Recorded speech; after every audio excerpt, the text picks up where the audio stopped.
says she loves me, but she's not sure, cause Satara Nezuro. She says she look good by my side, but Satara Nezuro. So I tell her, baby, one boy. Hey guys, welcome back to my YouTube channel. If you're new here, my name is mhiripirimazvitah, and if you're a returning subscriber, baby, the one who watches my videos on a regular, thank you so much for hooking up again to the good stuff. So in today's video, it's basically as Poland study permittee application process video. I've been having DMs about people asking me about Poland and stuff, and I was like, you know what, I'm not a gatekeeper, so I'm gonna give you guys a detailed process of how I came here to Poland. I came here like it's been a year and some months, right? So I'm gonna give you like the information. So basically we're gonna start with the entry requirements, right? Before we go any further, guys, make sure you hit the subscribe button, like, comment and share, guys, and watch the video till the end. I really need the watch hours and I need to grow as well with you guys. So firstly, we're gonna be talking about the entry requirements. Firstly, you need an A-level certificate with at least 2 passes. Well, that means you should have passed 2 subjects. And then we also talk about we also need the O-level certificate that is authenticated by the Ministry of Foreign Affairs, and it has a red stamp. And then if you're coming from South Africa, you definitely need your matrix certificate that is stamped. And then also you need a health report that actually tells the university that you are fit to study here in Poland. And then with that, it depends with the program, but basically if you're studying nursing, you have to have HIV test. I'm not sure if people are still doing the hepatitis test, but then you have to have that one. And then that's how you get to apply for the school. And then you also need to write there's a letter that you write to the school. I'm not really sure the one that you write. If I get it, I'll just put it in the comment section. So that's what you need. And then we move on to the fees. The school fees ranges from 2,300 euros to 4,500 depending on the school that you're learning at. Well, I learn at Vincent Po University and I'm studying nursing, so my school fees is about 3,500 euros per year, right? So that's what you pay. It depends with the program actually, because some programs like international business management, it pays lesser than nursing, so it depends actually. And then also when you're in first year, you're supposed to pay your school fees like in full. You're supposed to pay the whole school fees like for the whole year, but as time goes on, you end up paying school fees like for a semester by semester, so it will be actually less expensive for you if you can pay it like in full. And then we also have so there are programs right here in Poland, and then the programs, they range from 3 to 5 years. Nursing has got 3 years, international business management has got 3 years, tourism has got 3 years, civil engineering, I think it has got 4 years, and then physiotherapy has got 5 years. And then we also they offer master's degrees. I'm not really sure, it depends on the program. Some have got 1 year, some have got 2 years. It actually depends. And then we go on to the very important part of this video, which are the visa requirements, guys. Firstly, I'm going to be talking about the passport copy. You have to have a passport copy that has got color, like it's sort of like an original one that has got the whole colors in the passport copy. You definitely have to have those. And then you have to have a copy of your ID in color as well. So just make sure that these things you get like copies you just don't have to get 1 copy, just get a lot of copies in case they tell you that they need 5 but you had 4, so you're gonna go back and get another copy, which is not good for you, especially for people in Zimbabwe. You would have traveled from Zimbabwe to South Africa for the visa processing, and for you to just go back because of a silly thing, it wouldn't be okay for you. And then we also got on to the passport size photos. You have to have 4 passport size photos, but it's best that you have extras, because it's either you're gonna lose them or they might tell you otherwise, or they might have increased the sizes, the numbers of the passport size copies. So for you to be safe, just get extras. And then also the police clearance. This is not really necessary, it depends actually. Sometimes they do need it, sometimes they don't. So And we also move on to the invitation letter of the, like, from the school that you get. So on the invitation letter, they have the accommodation, proof of accommodation. That's where you get it, especially if you're learning at Vincent Paul University. You get the one, because we have school accommodation which is off campus, but then not everyone gets the access to live there.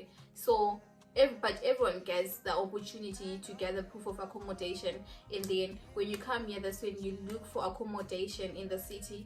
It's not really hard, it's so easy, especially if you use an agent. It's so easy for you to get a place to stay in Poland, especially in Lublin. And also we move on to the international health insurance, which is valid in the European Union. So basically this international insurance, right, health insurance, right, it has to have a balance of, it has to cover of about 30,000 euros. It doesn't mean you have to pay 30,000 euros. There's a certain amount that you have to pay per year. So like when you get sick or anything of that sort, like it really covers you. In the end, we also move on to the itinerary air ticket. So you have to get this. This is not an air ticket. Your agent can help you to get this one.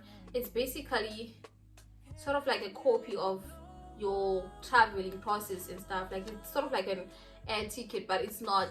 So you have to get that one so that you go with it to the visa offices, right? And then you also have to go, like, we're now going on to the very important part. If you miss this one, probably you're not getting a visa, because they have to make sure that you have someone who's going to be sponsoring you throughout the way, and like everything that has to be processed. Like it has to have a sponsor.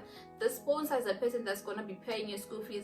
It's either a company or your parents or your guardian or anything of that sort.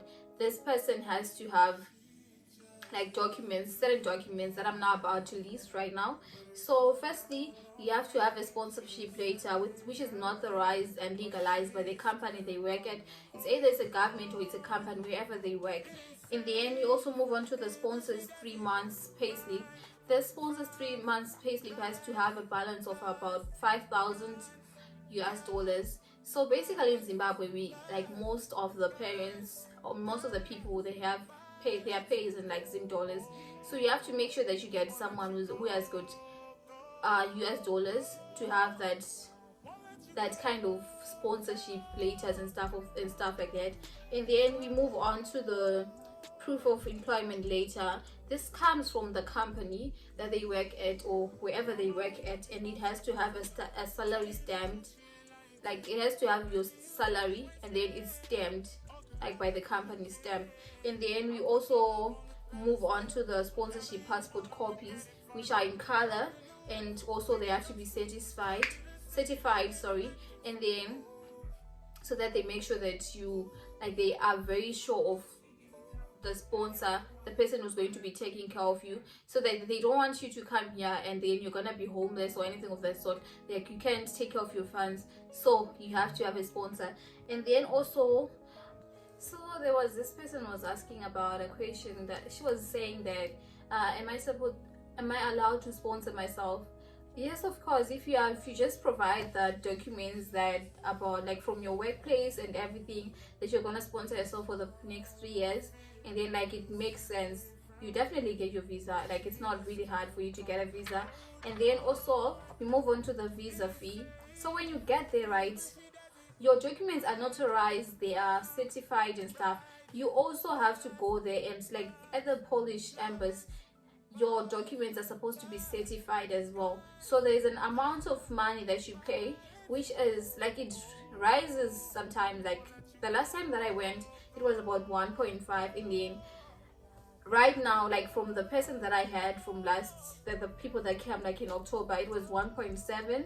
So like it literally depends with the season, but then you just have to have like extra money. 1.7 rands, so you just have to have extra money in case like the prices rise or whatever that like happens, just to be safe. And also I'm gonna be giving you a bonus of like some questions and stuff. So people have been asking me about rent. So it depends actually with the city. If you are staying in Warsaw is a bit pricey, so the rents, like, they are a bit expensive. Of which they range from like 350, is it? I don't know. to 500, like they are expensive. But then if you're staying in Lublin, like my city, rents range from 250 to 350 or 400. It actually depends where you're staying, which is a single room. So if you are staying in a studio apartment, like you literally pay a bit more of your rent. And then we also move on to the food. The food, it actually depends with how you chow food, how you eat food. But honestly, for me, I usually spend like 200 or 250 or to 300. It actually depends, but then that's the range of like most people. But as I'm concerned, like boys, they eat a lot, so 300 something would be fine. Or yeah, it depends. And so it also depends with your funds and where you're buying, where you're buying clothes, where you're buying food. And then also about the clothes are really cheap. Yeah, they're not so expensive. And it depends where you're buying clothes. Because basically, if you're going for expensive shops, like you can literally spend a lot of money. If you're going for cheaper shops, you get like proper clothes that are actually nice. And some people, like most people, shop on Shein. They shop on different online stores, Temu. They shop on AliExpress, which are cheaper options for like a student on a budget and you wanna look good and stuff. So basically, this is it for the video. I'm done, and I hope you guys have benefited from it. Before we go any further, guys, if you haven't subscribed and you have watched till this end, please make sure you hit the subscribe button, guys. I really appreciate if you do that for me. Thank you so much, and I love you guys. If you have any questions, just put them in the subscription button. And if you have any videos that you request me to talk about, you just tell me, and then I will do it for you guys. It's all for the love, guys. Thank you so much.